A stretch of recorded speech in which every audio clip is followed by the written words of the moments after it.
దేశంలో government of India ఏ కార్యక్రమాన్ని ముందుకు తీసుకొచ్చినా ప్రతి కార్యక్రమాన్ని కూడా ముందుకు తీసుకుపోయే దాంట్లో మన ముఖ్యమంత్రి వర్యులు నారా చంద్రబాబు నాయుడు గారు మొదటి స్థానంలో నిలిచే ముఖ్యమంత్రి గారు. మొన్ననే మీటింగ్ లో కూడా చూశారు. Government of India A scheme ఇచ్చినా మొట్టమొదటిగా దాన్ని ఒడిసిపెట్టేది నేనే అని చెప్పి గర్వంగా చెప్పడం జరిగింది మోడీ గారి సమక్షంలోనే. ఈ రోజు ఇచ్చిన ప్రతి హామీని కూడా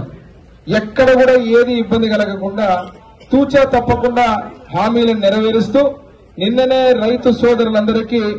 దాదాపుగా 46 లక్షల పైచిలుకున్నటువంటి రైతులందరికీ కూడా తిరుగులేని విధంగా చెప్పిన ప్రకారంగానే రెండో విడత 7,000 రూపాయలు వేసి నరేంద్ర మోడీ గారి నాయకత్వంలో ప్రధానమంత్రి గారు, సీఎంగా ముఖ్యమంత్రి వర్యులు చంద్రబాబు నాయుడు గారు, డిప్యూటీ సీఎం పవన్ కళ్యాణ్ గారు, విద్యాశాఖ మంత్రి నారా లోకేష్ బాబు గారి ఆధ్వర్యంలో రెండో విడత డబ్బులు రైతుల అకౌంట్లకు పడి తిరుగులేని విధంగా ఈ కార్యక్రమాన్ని చేసినందుకు మేము మా గోనెగండ్ల కూటమి నాయకులము, మా ఎమ్మిగనూరు నియోజకవర్గం నుంచి ఆ 3 నాయకులకు కూడా పాలాభిషేకం చేసి వాళ్ళకి ఈరోజు ధన్యవాదాలు కృతజ్ఞతలు తెలుపుతున్నాం. ఈ రకంగా రానున్న రోజుల్లో కూడా ఇటు కూటమి ఐక్యతను చెడగొట్టాలని చెప్పి సర్వ ప్రయత్నాలు చేసే ప్రతిపక్ష పార్టీ గాని, అదే రకంగా రాష్ట్ర ప్రజలు ఆశీర్వదించినటువంటి ఈ ప్రభుత్వాన్ని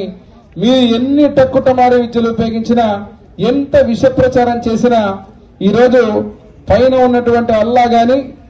ఈశ్వరుడు గాని, యేసు ప్రభువు, అదే రకంగా భగవంతుడు దీవెనలన్నీ కూడా మా కూటమి ప్రభుత్వం ప్రజా దేవుళ్ల దీవెనలన్నీ మా కూటమి ప్రభుత్వం మీద ఉన్నంత వరకు